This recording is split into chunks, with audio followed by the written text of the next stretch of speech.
राधे राधे दोस्तों। आज का टॉपिक है क्या जो हमारा लक्ष्य है हम उसको पा सकते हैं। सबसे पहले आप मेरा चैनल अंकुर एस्ट्रो किंग इसको लाइक और सब्सक्राइब और शेयर जरूर करिएगा। आज हम ये जानते हैं कि हम अपना लक्ष्य कैसे पा सकते हैं। जो हम सोचते हैं उसको कैसे पा सकते हैं। सबसे बड़ी बात है कि जो सोचना है, सिर्फ सोचना, वह आपको लक्ष्य की ओर नहीं लेकर जाता। इस पर ही आपको एक कहानी सुनाता हूँ कि एक बार एक संत को उनका शिष्य पूछता है कि गुरुजी लक्ष्य कैसे पाना चाहिए, क्या जो मैं सोचूंगा वो होगा। वह कहते हैं क्यों नहीं होगा। तो वह एक पानी का पात्र लेकर बाहर जाता है और वह रख कर सोचता है कि इस पानी को भाप बनकर हवा में उड़ जाना चाहिए। 2-4 घंटे बाद वह पात्र उठाकर अपने गुरु के पास आता है, कहता है गुरुजी पानी तो उड़ा ही नहीं, ये पानी तो वैसा का वैसा ही है। तो मैंने तो सोचा था ये भाप बनकर उड़ जाएगा, लेकिन वह नहीं उड़ा, ऐसा क्यों। उन्होंने कहा तुमने केवल सोचा है, तुम में अभी लक्ष्य प्राप्त करने का नियम और धैर्य नहीं है। उन्होंने कहा वो कैसे। उन्होंने कहा लक्ष्य प्राप्त करने के लिए कर्म करना पड़ता है। उन्होंने कहा वो कैसे गुरुजी। अब जो मैं सोच रहा हूँ वो तो ये है कि ये भाप बनकर उड़ जाए, मैं बाहर रखूँ ये भाप बनकर उड़ जाए, तो इसमें कर्म कहाँ है। उन्होंने कहा अभी आओ मेरे साथ। पात्र लेकर गए, आग जलाई, पात्र पानी का भरा हुआ ऊपर रखा, तो वो पानी कुछ ही देर में भाप बनकर हवा में उड़ गया। उसने कहा ठीक है गुरुजी, ये तो भाप बनकर उड़ गया है, लेकिन इन सारी परिस्थितियों में कर्म क्या है। उन्होंने कहा आग जलाने का जो कार्य तुमने किया है, जो तुमने आग जलाने जो कार्य किया है वह ही कर्म है। और उस कर्म को जब तुमने किया तो तुम्हें तुम्हारा लक्ष्य मिल गया, जो तुमने सोचा था वह हो गया। उसने कहा ठीक है गुरुजी। उन्होंने कहा अब तुम बिना सोचे समझे एक पात्र भरो और बाहर रख दो। उसने बिना सोचे समझे पात्र को भरा और बाहर रख दिया। उन्होंने कहा देखना इसको कोई गिराए ना और इसको इस पानी को कोई पिए ना। अब वह गुरुजी की बात मानकर वैसा करने लगा। 1 दिन बीत गया, 2 दिन बीत गया, 3 दिन बीत गया, और जब चतुर्थ दिन आया, चौथा दिन आया, तो वह पात्र में से पानी गायब था। वह भागा भागा आया, बोला गुरुजी पात्र तो खाली है। गुरुजी ने कहा कि पुत्र पात्र इसलिए खाली है क्योंकि ये कुदरत का नियम है, कोई भी कार्य करो तो उसमें धैर्य रखो। यदि तुम कोई भी कार्य सोचे समझे करते हो, उसका क्या परिणाम आएगा,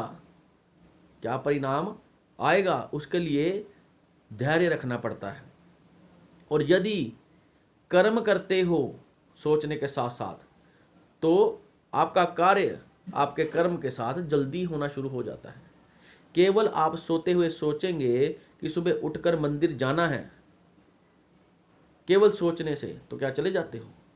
जब उठकर नहा धोकर जाते हो, कर्म करते हो, उठते हो, नहाते हो, फिर उसके बाद अपने कपड़े नए पहनते हो, फिर चल कर जाते हो, ये कर्म है। ये सब करने के बाद मंदिर पहुंचते हो। उसी तरह से कर्म करना हो तो मेहनत करनी पड़ती है, और मेहनत के सारे साथ कर्म को फलीभूत होने में जो धैर्य हो चाहिए वह होना चाहिए। उसने कहा ये धैर्य रखने की क्षमता कैसे जानी जाए। उन्होंने कहा चलो एक पात्र भरो, मैं तुम्हें एक गुफा में भेजता हूं, वहां जब बर्फ जम जाए पात्र में तुम बाहर आ जाना। गुरुजी ने उस शिष्य को गुफा के पास लेकर गए और उसको अंदर जाने को कह दिया। पात्र भरा हुआ था। कुछ देर चलने के बाद उस शिष्य को प्यास लग गई। कुछ समय उसने धैर्य किया। धैर्य करने के बाद जब वो चला तो उसको फिर से प्यास लगने लगी। अब वह पात्र से कुछ पानी पी गया, और पानी पीने के बाद कुछ देर चला तो फिर से प्यास लग गई। फिर से उसने पानी पिया और सोचने लगा गुरुजी को तो बर्फ चाहिए, बर्फ चाहे ज्यादा हो पात्र में चाहे कम हो, बर्फ तो बर्फ है।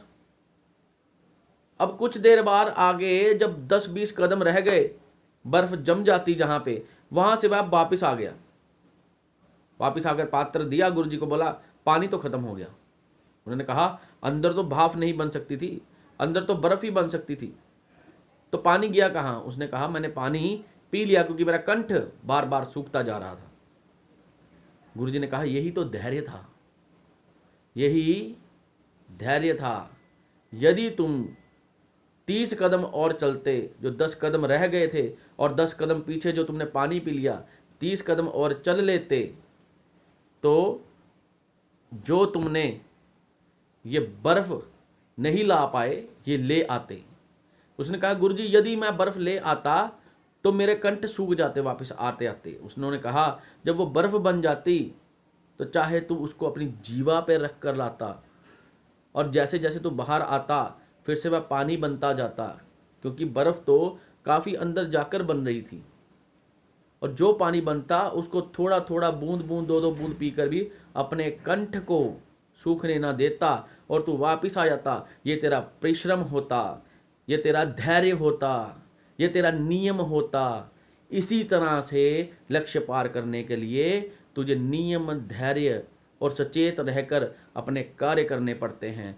सोचा है उसको चलाना पड़ता है, कैसे तुमने सोचा है कैसे तुम करोगे, उसके बाद करने के लिए मेहनत करनी पड़ती है। इन सारे कार्यों के बाद ही तुम फलीभूत हो पाते हो, तुम्हें लक्ष्य मिल पाता है। और लक्ष्य सोते हुए नहीं बनाए जाते, लक्ष्य खुली आंखों से मेहनत करके बनाए जाते हैं। लक्ष्य केवल सोचने से नहीं, कर्म करने से बनते हैं। यदि अपना लक्ष्य पाना है तो धैर्य के साथ चलते जाइए, जो सोचा है उस पर कर्म करते जाइए, आपको लक्ष्य प्राप्त ज़रूर ही होता है, ज़रूर ही। उसके लिए मेहनत करिए बस। तो लक्ष्य कहीं दूर नहीं, आपके आसपास है। अपना लक्ष्य जो है वह सटीक रखिए, जैसे अर्जुन अपने तीर को चलाते हुए एकदम लक्ष्य साधता था, वैसे अपना लक्ष्य एकदम सटीक रखिए और लक्ष्य के साथ साथ अपना कर्म करते जाइए। राम राम जी दोस्तों, आज के लिए बस इतना ही। आशा करता हूँ आप सुखी होंगे, संपन्न होंगे, और भगवान करे आप हमेशा ही हंसी खुशी और प्रसन्नता के साथ रहें।